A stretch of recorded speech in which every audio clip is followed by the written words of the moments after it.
Thanks, Nathan. Thanks for coming on. I'm really looking forward to this conversation. Yeah, likewise. For a lot of reasons, I guess the health and fitness industry has skyrocketed over the last few years. And what we see in practice is a lot of people are actually starting to go more towards this taking supplements and taking supplements that sometimes aren't regulated as well. So I think a lot of people are going to benefit from this conversation and this chat. So a little bit about yourself. You're a GP. You're also a bodybuilder. What made you step away from the standard medical path and into the world of hormones and performance and? Yeah, I mean, so I went through medicine sort of, and starting out as an intern and resident, sort of hoping to, I guess, follow the traditional pathway, right? Of going through medicine and picking a specialty and then that just being your career. Yeah. But as throughout uni, essentially, people started going to the gym. I started going to the gym at like 19, 20 years old, and then you fall in love with fitness, and not necessarily with actual fitness, but the effect that fitness has on you as a person, right? And the benefits it brings to your life in a lot of ways, physical, social, mental, all that sort of stuff. So I sort of realized pretty quickly like how much that can change and improve someone's life. And as I sort of moved through and then started working as a GP, quite quickly, I guess, my patient demographic started to become quite concentrated on those types of people that have those same interests, either have the same interests or they want to have the same interests. Yeah. So, I mean, either they be, young bodybuilders coming in just for sort of general health checks, or they'd be like older males, for example, or even older females who, want to get back into that sort of healthy, fitness-based lifestyle. And, you sort of realize how much of a change that can make, outside of the ability to prescribe medications and all that sort of stuff. You quickly realize how much of a positive change just fitness alone, healthy food and exercise can make. Yeah. And from talking to patients, it seems to be something that's sort of missing, I guess, in traditional sort of like medical practice. So you started to specialize more so in the world of hormone therapy and stuff like that? Yeah, so, I mean, that sort of started because, I don't really call myself a bodybuilder now. I had competed as a bodybuilder a few years ago now. And I had hopes, and maybe I still will go back to competing as a bodybuilder. But along the way, I sort of realized how unhealthy a lot of these bodybuilders are and how unchecked and unregulated their health is, as they sort of, because they take certain compounds and they live a pretty extreme lifestyle. Yeah. And also from talking to them, you sort of realize that no other GP actually wants to sort of look after them at all, almost. Like literally being kicked out of their practices, just for saying that they want to get a blood test. Is that because the GP doesn't have much background knowledge on the topic, or is it because there's a stigma around? I think it's multifactorial. I think one, GPs actually hate the fact that bodybuilders are sort of damaging themselves in a way, I guess, or potentially damaging themselves. Yeah. And two, I think they don't have the knowledge to sort of help them stay safe. And I guess medico-legally that becomes a bit of a problem along the way as well, right? Because I mean, say you do a blood test for a patient and they come back grossly abnormal, and then you don't know what to do, and then you're like stuck in this position of, do I tell them to stop? Do I send them to someone else? Do I tell them to do something that I think that they should do? Like you're sort of stuck in a bit of a rut at that point. So it becomes a little bit of a difficult spot that the patients put them in. So if that does happen, what does the GP generally do? Do they send them to an endocrinologist, or do they just palmed them off, or they just lost it. Patients and then lost it. Yeah, it depends probably how much like the GP cares. Like I think if a GP cares, they'll probably send them to an endocrinologist. That seems to be the main go. But then in reality, the endocrinologist doesn't really know what's going on with the bodybuilder either, right? Because they're not. One, a lot of endocrinologists don't do much at all with testosterone alone. And then you take a bodybuilder who's using other compounds like, Mastron and Primobolan and Decadurabolins and MPPs and trends. And it's just too complicated. And there's not much research on it, if, any at all really with some of the compounds. Yeah. So every doctor sort of gets put in this like odd position, and the bodybuilder just ends up being left on their own a little bit, I guess. Yeah. I guess touching on that, when you talk about testosterone, whether it's to a GP or to an endocrinologist, the first thing most people think is it's dangerous, this person just wants to take steroids, or they're putting themselves in danger. What's the truth about TRT then when it comes to administering it safely and ethically? No, you're right. Like, it's something that I really don't like about general practice and the school of thought that's there at the moment. We'd have education days where we all sort of like talk about different patients that we've seen in the week. And it's not uncommon that, the topic is brought up of patients coming in and, wanting to get their testosterone levels checked, or, saying that they're on TRT and they, want to get their bloods checked just to make sure that everything is okay. Yeah. And these are true TRT patients, right? They really need it. They to an extent, they do really need it. Yeah. And these, it's not uncommon for GPs to sort of sit back and laugh about those patients, like literally laugh about it.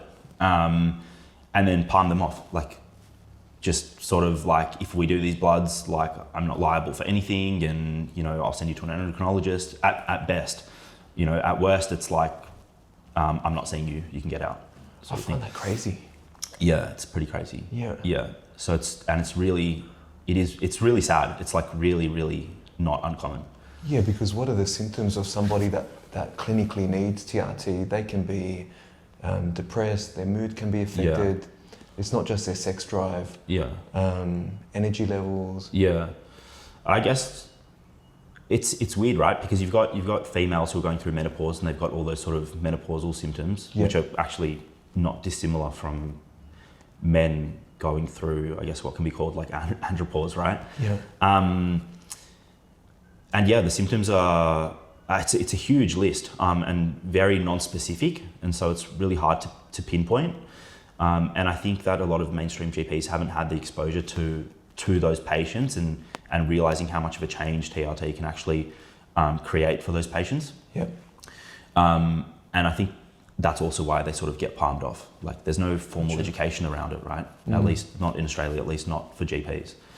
And so they don't realize how much of a difference, TRT can make to people's physical health, to their mental health, to their blood markers, to their motivation in general life and business, and how much it can improve their family life.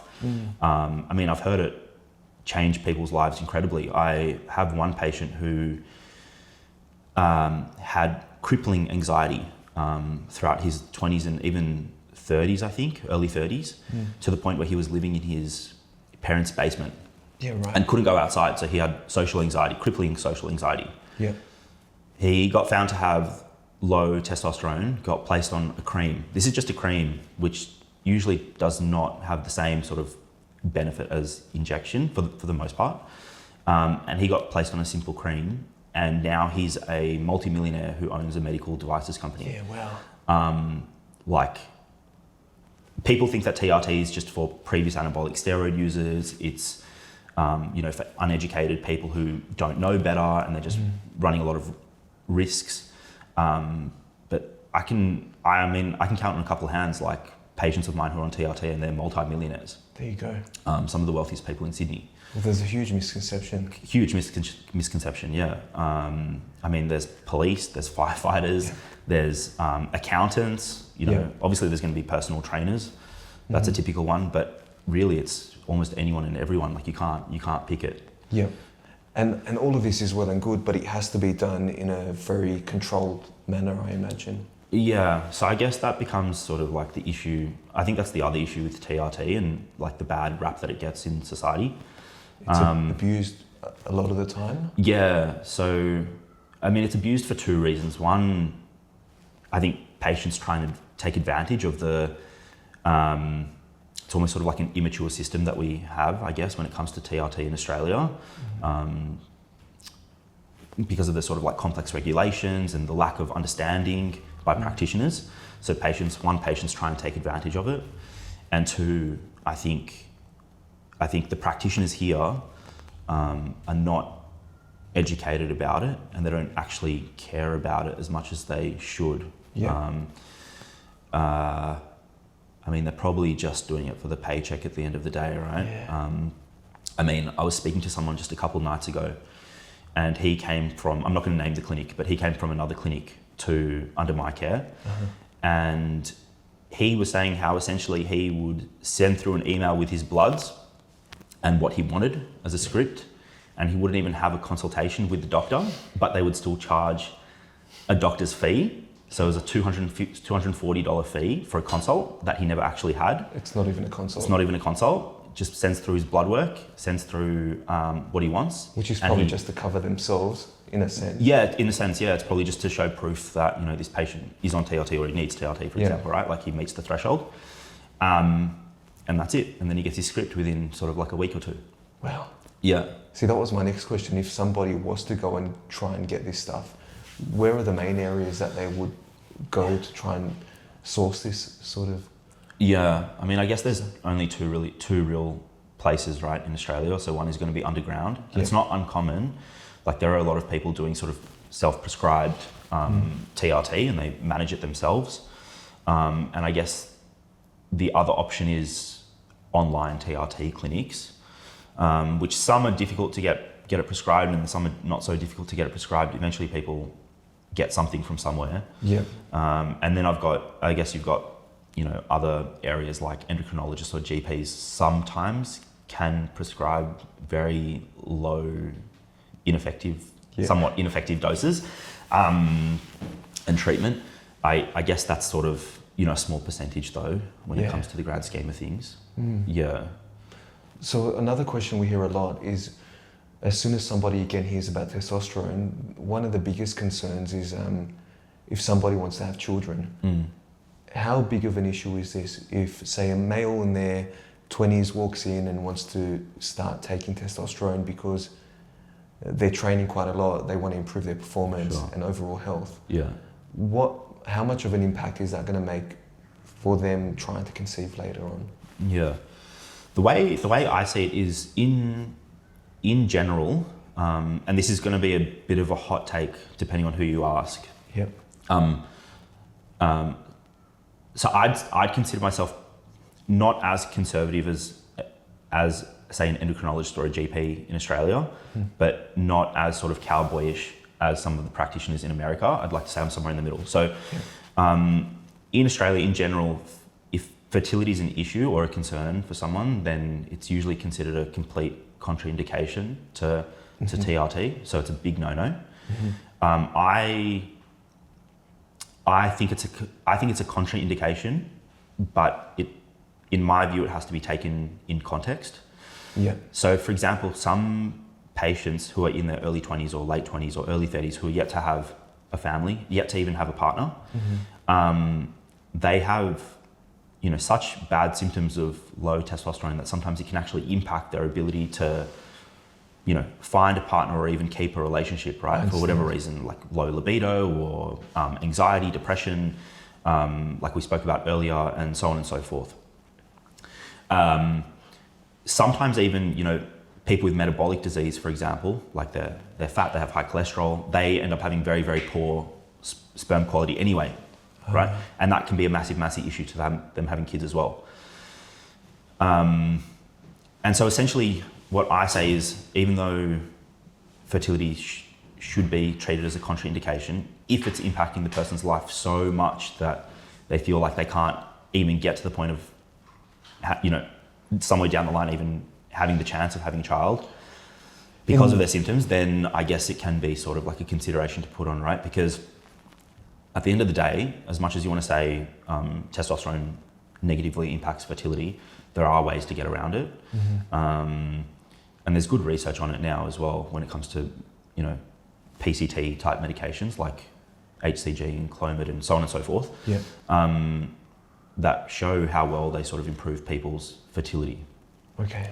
Even after they've been on TRT. And there's ways to sort of cycle TRT and all that sort of stuff as well, which is something that I sort of help people with as well, to improve their chances. I mean, I think there was even one study that was done on patients' fertility chances prior to TRT. So these are patients who actually needed TRT. Prior to TRT, they were checking their, you know, fertility parameters in terms of like, you know, sperm health, for example. And that was their baseline fertility. Then they were put on TRT, and then after TRT, they were put on a PCT type of protocol, and then they measured their fertility chances afterwards in terms of their sperm parameters and actually their, you know, if they had kids or not. And there was one study where one protocol actually improved their fertility from where they were at their baseline before TRT. Yeah, well, okay. Or at least got really, really close to that baseline, which is, you know, pretty good for most people. That is really good. Yeah. So that's why I sort of don't see it as conservatively as a lot of the doctors here in Australia. But, So you know, case by case. yeah, basis, case I by guess. case.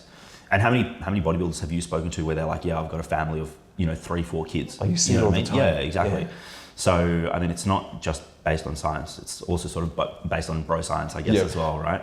I mean, I had a patient the other week who, this was a funny story. I had a patient the other week who, his cousin was a bodybuilder, was doing heaps and heaps of steroids for like 10 years or something. Then came off everything, went onto a PCT cycle for 6 months, couldn't get his wife pregnant. He said, stuff this, I'm going back on anabolics. Went back on and anabolics. They fell pregnant. Yeah, 1 month later, fell pregnant with their first kid. And I was just like... That's hard to explain. You know what I mean? Yeah, you can't explain it. So, yeah. So essentially you're trying to like correct a deficit. You're not giving somebody superpowers. Yeah. And if you find that there's a deficit somewhere in their life, then they're most likely eligible for some sort of TRT. To an extent, yeah. To an extent. Yeah. Okay. Yeah. So I guess you've probably answered this, but in terms of the biggest lie that society tells people, or men in general, about testosterone, what would you say that is? The one I've heard most is probably going to be that as long as you can grow facial hair and as long as you can get an erection, You've got high testosterone. You've got optimal that as well. testosterone. Yeah. And that's not the case all the time, is it? No, I don't think it's the Well, case there's no almost correlation any at all. time. Yeah. I mean, I think unless you've got, you know, really rock bottom, like through the floor testosterone, or you've got some other sort of issue going on, like some sort of genetic issue, most people are going to be growing beards and getting like somewhat of an erection, I think. Yeah. You know, it's so much more complicated than that. Hey, I think the most common concerns are usually people's motivation. When it comes to low testosterone, I think the most common concerns are people's motivation, mental health, libido is definitely there as well. Yep. And just physique changes as well. Obviously, you know, the more like as you get older, it becomes harder to put on that muscle, and the easier it becomes to put on that body fat. So, I think that's probably another big indication. What about prostate cancer? Yeah, I've heard that being thrown around in the mix. Does it contribute or cause prostate cancer? I think the jury's pretty out on that still. I personally don't like. So I mean, if a patient came to me and they had a history of prostate cancer, I'd definitely think long and hard about putting them on any treatment at all. I mean, even things like general prostate growth, like benign prostatic, you know, hyperplasia, I would think long and hard, and I wouldn't be the one making the decision for that either. Okay. But that being said, there is also another school of thought that for those patients, you would put them on the lowest risk type of treatment. So instead of doing something like an injectable testosterone, you do something like a cream. Yeah.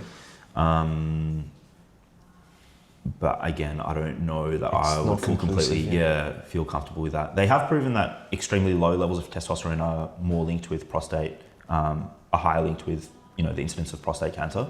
But the other way around, they haven't quite made that link or association yet. Okay. Yeah. What about then if somebody doesn't want to take testosterone and are there any alternative routes? Because I've heard of, specific peptides like CJC 1295, you've got ipamorelin, you've got BPC 157. Yeah. And then what I noticed recently, a lot of young kids are coming in and taking SARMs. Yeah, sure. What are the benefits, I guess, of those peptides specifically? Because that's what we hear about the most. And then what do you think of SARMs and what are they? Yeah. So peptides are usually, peptides for the most part, I think could be more so recommended for specific deficits. So for example, with BPC and TB, if someone had specific injuries that they wanted to heal, right? Yeah. So that's where I think BPC and TB would come in. CJC and ipamorelin are in a way used to improve the amount of output of growth hormone that you create naturally, right? So if you wanted specific benefits to do with growth hormone, say fat loss, muscle gain, better sleep, and and there's other peptides out there like Semax, for example, like if you wanted better cognitive function, would be an option. But I think in reality, the benefit that you get from those, one, they're expensive medications. Peptides are pretty expensive. And two, the benefits that you get from those, I don't necessarily think they come too close to testosterone at all, testosterone replacement therapy, if that's what you need. So I don't think that you can necessarily use one instead of the other. I don't think it works like that. Yeah. And then when it comes to SARMs, so selective androgen receptor modulators, the common thinking between the younger kids, I guess, who are using that stuff instead of using actual testosterone, is they think that they don't, because they're selective androgen receptor modulators, they don't negatively impact your HPTA axis, right? Okay. So they don't cause shutdown essentially of your system. But the reality is it does. Maybe not every time, but to an extent it does. And I've seen that countless of times. And not only that, not only does it, shut down your system, they end up with the same symptoms of having low testosterone. They essentially end up with secondary hypergonadism, just like you would with testosterone. Well, I've seen it physically in people where they've come in. I've seen 20-year-olds, 21-year-olds walk in. Yeah. They've started taking these SARMs in the form of tablets. Yeah. Within 6 weeks, they've blown up. Yeah. And then they get off it for whatever reason, and they come back, and you can see it in their mood. They seem a little bit more depressed. They've lost all the muscle that they had gained during that period. Yeah. So they're selective androgen receptor modulators, which means that they're supposed to bind on specific receptors. Yeah, the androgenic receptors, I guess, right? The things that give you masculine features. Yeah. But there is some sort of shutdown, you're saying? From what I've seen, there is a degree of shutdown in not just your testosterone levels, but even in terms of your fertility parameters as well. I mean, I've got one patient at the moment who had shut himself down so much after one cycle of SARMs that now he's in his mid-20s and considering using TRT just because of the shutdown that's actually happened. So that's a good point then. What if they have taken the SARMs and they have shut themselves down? The next step to try and correct that would be to take TRT sometimes? Yeah, sometimes. I guess you've got options, right? So the main way you're going to recover is weight. That's it's literally as simple as that. And after one cycle, you'd hope that within a year your system recovers. I don't think a lot of people get confused and they probably listen to the wrong person and they think that your system recovers completely at 12 months. I don't think I've ever to date seen someone's HPTA axis recover completely at all. It can maybe get close, to maybe within 50 or 100 points of where they were previously in terms of their testosterone. Is that even just after one cycle? One cycle, yeah. Okay. And then even once they've recovered to somewhere close to their baseline, their symptoms of low testosterone haven't recovered. So even though on paper they're functioning, what would be considered normally by a doctor, beneath the surface, they are not feeling the same that they were previously. So I guess their next steps would be, one, to wait, and in some people that is just enough, and people do come back to feeling good. Yeah. In others that's not enough, and some of them do typical PCT cycles that you do with testosterone anyway. Yeah. And for some people that works, and some people that doesn't work. For the most part, I've probably seen it not work. At least not improving it back to the baseline either. And then your last option is probably to actually go on TRT as a result. So why bring this stuff out in the first place? Like SARMs, why? I don't know where it came from. I guess initially it came out with, just the hope that it would be the answer, right? Yeah. It wouldn't have the same negative effects as TRT or, overt anabolic steroid use. Yeah. It just didn't work out that way. And I think there's a lot of people on social media who still sort of spit out that sort of false information for whatever reason. Younger people are pretty impressionable, and they haven't necessarily seen the side effects in other people yet, because they're hanging around people that they're like the same age, right? So they haven't necessarily seen the same downsides, and they're buying into it. Yeah. And they're easy to take, I guess. You usually get them in a capsule form, and yeah. I mean, they're orals, so it doesn't make them feel as dirty, I guess, right? Or they're not doing something illegal. So there's psychological benefits to it, I guess, taking it. It's much easier. And a lot of the young, really successful social media influencers, I think, are doing stuff like that and getting away with it as well. So I guess that's another, and social media is a huge thing now. So that seems to be one of the biggest problems. No one wants to say that they're injecting steroids. Like, someone would much rather say, I take this SARM. Yep. Doesn't have a bad connotation to it. Yep. So it's much easier to sort of advertise it as well. I mean, they're probably some of the few reasons, right? Yeah. Yeah. Social media seems to be a big issue at the moment with this sort of industry right now. Yeah. Things are accessible online. People are selling things underground through social media. Yeah.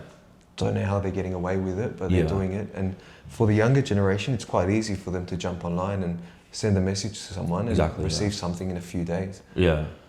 Yeah. Social media is a bit of a necessary, sometimes a necessary evil, right? Yeah. I mean, it helps people put out a lot of good information, which is something that I'm trying to do. And then there's people who are very good marketers and talkers. That's right. And they look the part they as can well. Sell anything. Yeah. And that's a good way of selling, the wrong information. Yep. Yep. And it's hard to, especially when they talk so well and they look so good, it's hard to almost, pick where they're wrong. You can't fight with that. Yeah. So, it's a difficult one. It is difficult. Yeah. On that, then, a lot of the hormone conversation is dominated by men. Where do women fit into all this? When you talk about testosterone, estrogen, we get a lot of patients that come in around their mid to late 50s, reaching that 60-year-old mark, or I guess within 10 years of menopause. Yeah. And they're getting all these symptoms like hot flushes, night sweats. They're not sleeping very well. Yeah. What do women need to know about hormone replacement therapy?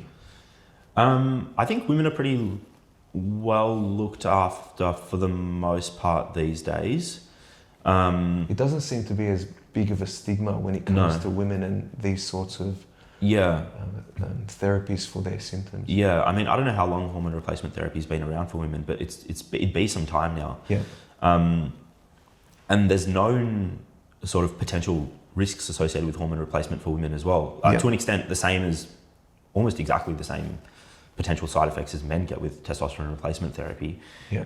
But it doesn't really hold them back from accessing it that often. Mm-hmm. I guess a big one that's sort of that's coming around now for women is testosterone-based hormone replacement therapy as well, actually. So when would they use that? When would that be applicable for a female? Yeah. So it's still, you still have to sort of commence it within that 10-year of menopause window, or 10 years sort of like within that 50-year-old mark. Yep. Because outside of that, you run into bigger issues than you would otherwise. And to an extent, the reason you'd be using the testosterone-based treatment would be for the same symptoms that you'd get for low testosterone in men as well. So, for example, the biggest one would probably be when they have issues with the libido, because testosterone sort of contributes a lot to libido. I mean, estrogen too, but the beauty of it is that testosterone converts to estrogen anyway. Yep. So they get that support anyway. So the big one would be libido. The other one would be things like mood and motivation and anxiety. The other ones would be, especially if we're talking about a demographic of women that are really into their fitness, would be, that same difficulty in gaining muscle and increased ability to produce, fat cells as well. Yeah. They'd probably be the main ones for women these days. So does that have to be only within a certain age range, or can the younger population also take it? Because I've seen a lot of young females that are taking this sort of stuff as well. Yeah, as in taking anabolics or? Yeah, testosterone. Yeah. For those reasons. Yeah, I mean, ideally, it's menopausal hormone replacement therapy, right?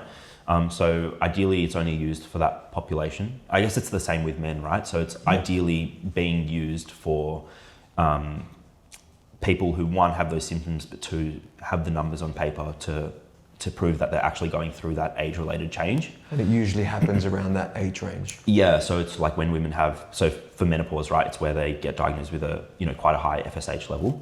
And to an extent, it's the same with men, right? As their FSH and LH rise, that sort of indicates an aging change. So it's actually quite a similar, both age and biochemical markers, right, of age-related sort of hormonal changes. But of course, there's sort of variations outside of that window as well, right? So men who go through sort of early decline in androgens, and then women who also go through sort of early menopause. So then for females that don't have any of those markers and don't have many of those symptoms either, and are just training quite a lot and want to look better, what are the risks associated with taking testosterone? Yeah, I think the main one's going to be fertility. It's in the same way as it is for men, right? Cause a shutdown of their HPT access.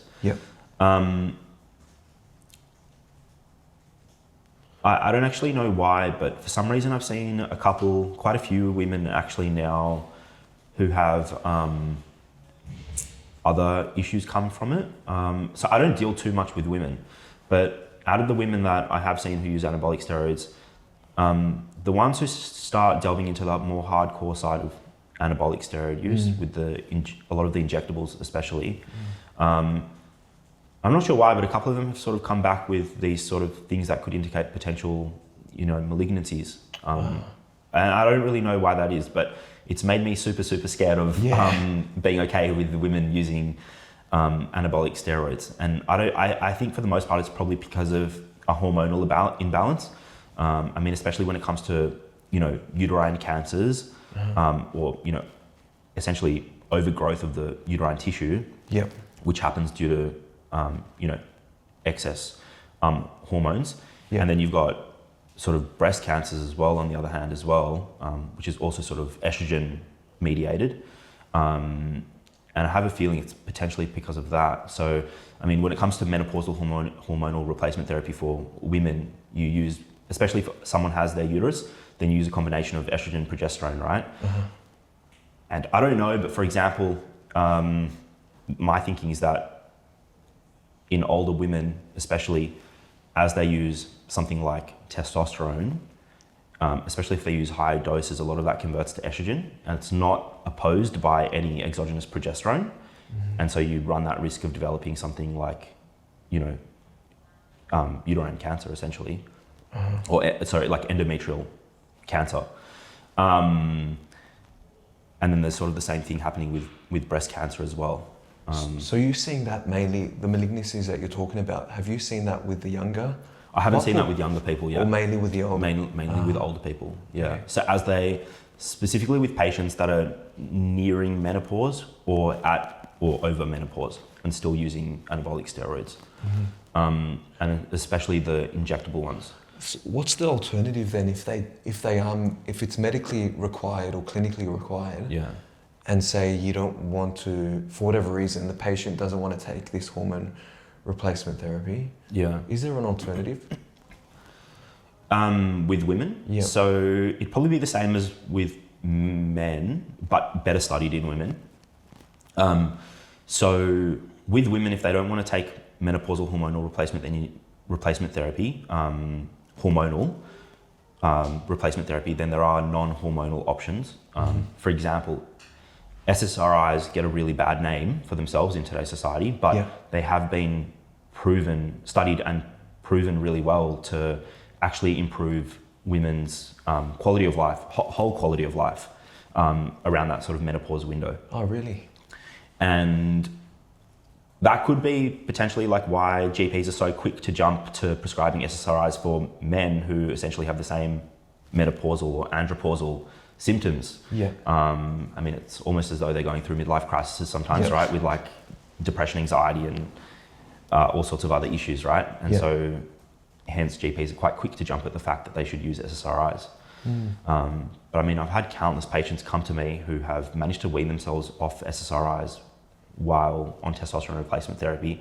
And I think only last week I had a patient who said to me that in his opinion there'd be no such thing as an SSRI for men if people's hormones were just balanced. I don't know that I'd go that far, but I mean that's sort of like the power of it, right? Well, I've heard that all the time. Yeah. I hear it all the time where men that have been taking it always say they feel a lot better, they feel more drive or motivation. Yeah. They don't have any anxiety and they feel like they can take on anything that comes their way. Yeah. So I guess I understand where he's coming from. Yeah. That's interesting. Yeah, it's interesting, hey. But it's proven really well in women, and I think it works really well for women. But that being said, mental health issues I think are more prevalent in females anyway. Yeah. So I mean, it's almost for more obvious reasons that it actually works really well for women. But there's side effects with them, of course. Still, for some people it can. I mean, I've had female patients where, they can't have orgasms because of SSRI use. And that's long term, probably SSRI. It can. Usually, people get stuck on SSRIs.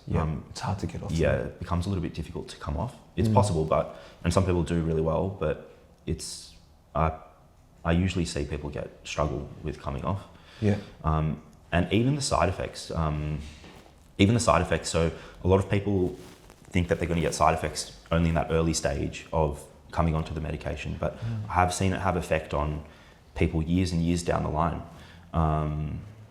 I had a male patient who got put on SSRIs and worked really well for his sort of anxiety, and I think it was like 5 years later or something, he started to have sort of like sexual health issues, reduced libido, reduced sensitivity. Same thing, could like barely orgasm. So, and then obviously at that point in their life, it's very difficult to pick, right? And this is back when I was working in sort of like mainstream GP, so it's very frowned upon to even check his testosterone levels and see if there's something wrong there. So what did you do in that case? Do you try and, you obviously test his blood markers and check his testosterone levels? Yeah. So that particular person was pretty against the idea of testosterone replacement therapy. He did have low testosterone, but the complex sort of situation in his case was that he had a very bad lifestyle as well. Yep. So he had high cholesterol levels as well.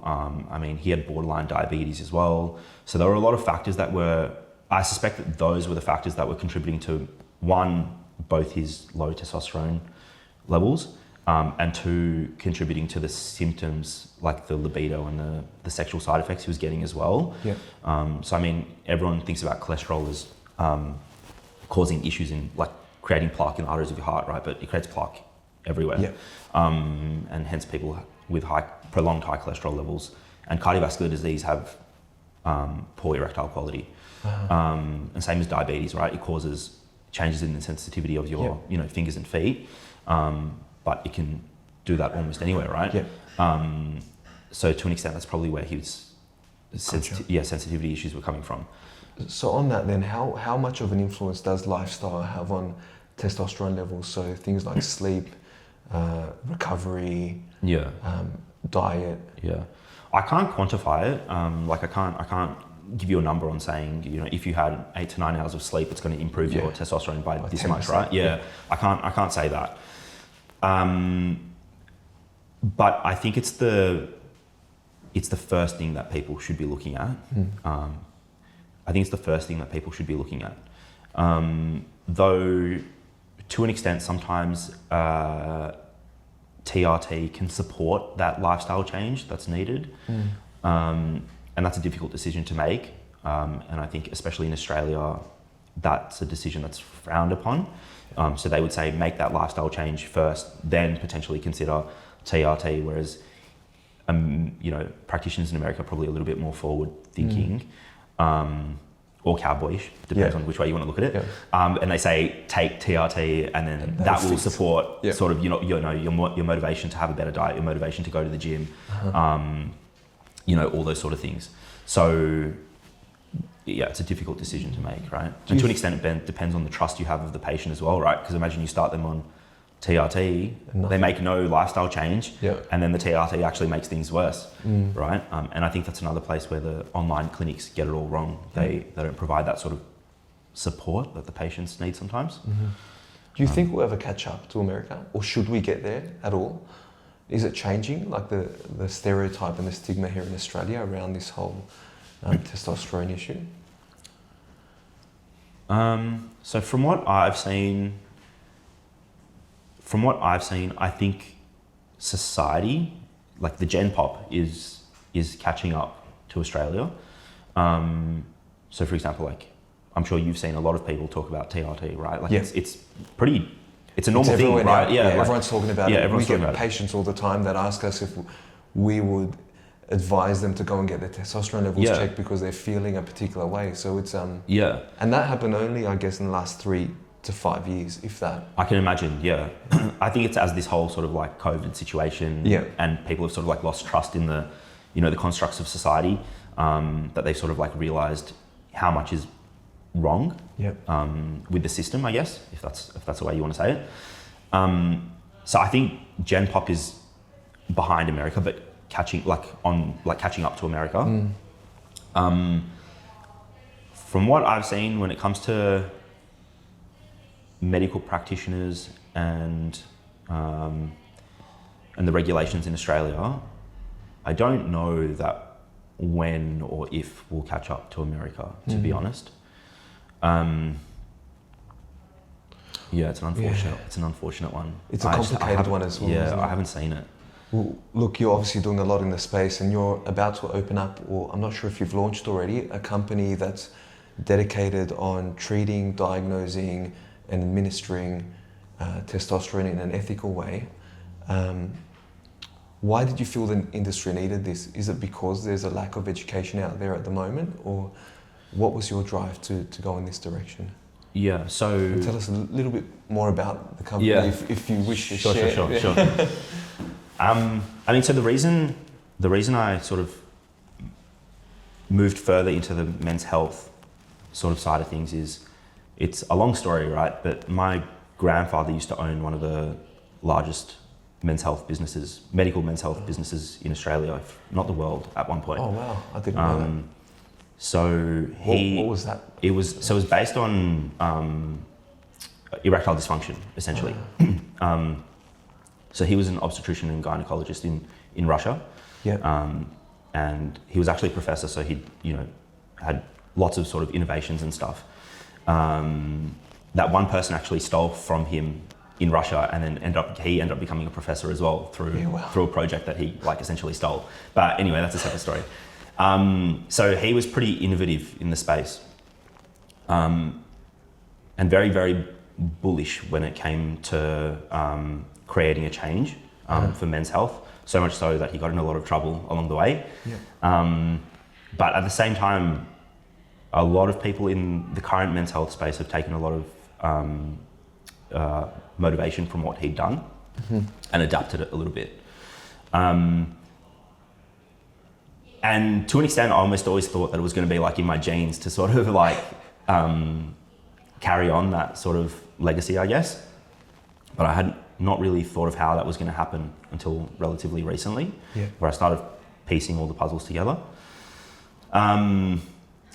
And so that was to do with erectile dysfunction. I guess the game sort of changed a little bit now, right? Where you've got, I mean, prescribing Cialis to someone is not actually difficult at all. Like your GP will do that, right? Yeah. The new thing that's sort of making its way across is peptides and TRT, right? Yeah. And just slowly and slowly, I sort of realized, you know, how bad that whole industry was in Australia and why it actually gets such a bad name in Australia.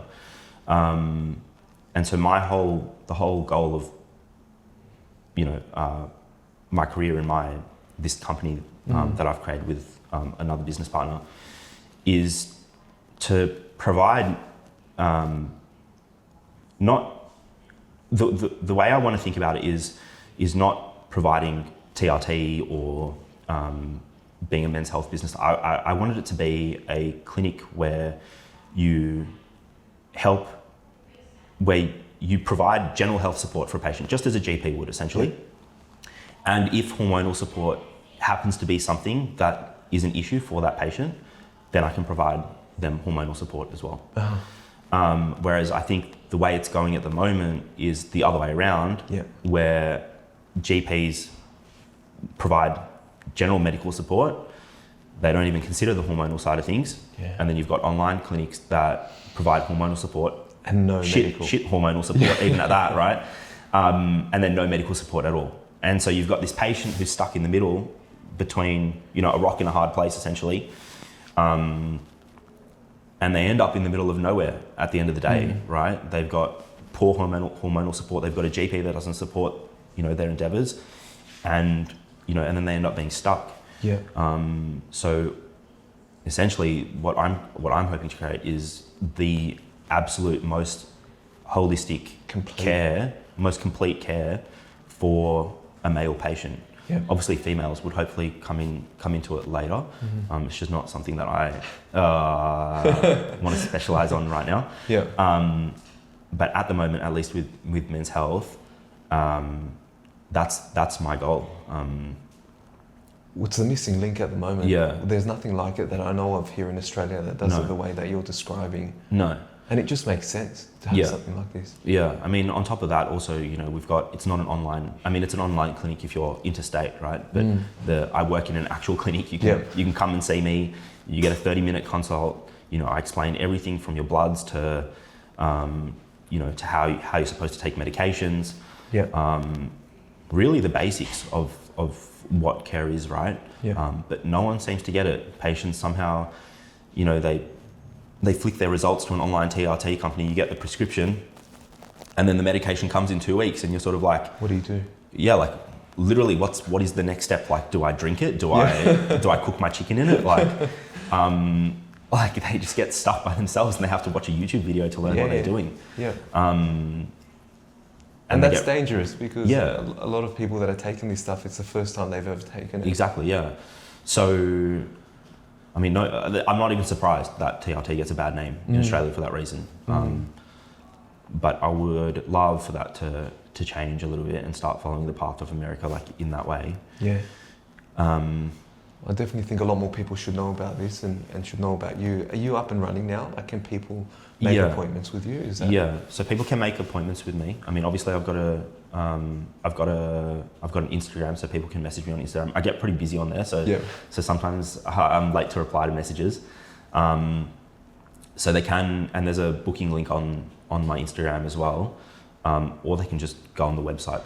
The company at the moment, the name that it's going by is VitalU. So the website's vitalu.com.au. Yep. And then you can book in, and essentially people book in, they get a 30-minute consult with me. They just need to bring their bloods on board with them. And we go through everything, and it's holistic. It's not like your typical GP who just orders a total testosterone and leaves it at that, essentially. You know, like I look at all your health markers, your red cells, your white cells, your cholesterol, your fasting glucose levels, your testosterone, free testosterone, SHBG, all that sort of stuff, the whole lot. So it is like really what I'd consider to be the most holistic approach. That's awesome. To male care. Really good. Yeah. One last question. Go for it. If you had 30 seconds with every man and woman listening, what's one thing that you would tell them to do right now to take control of their hormones and their long-term health? Their hormones and their long-term health? I would say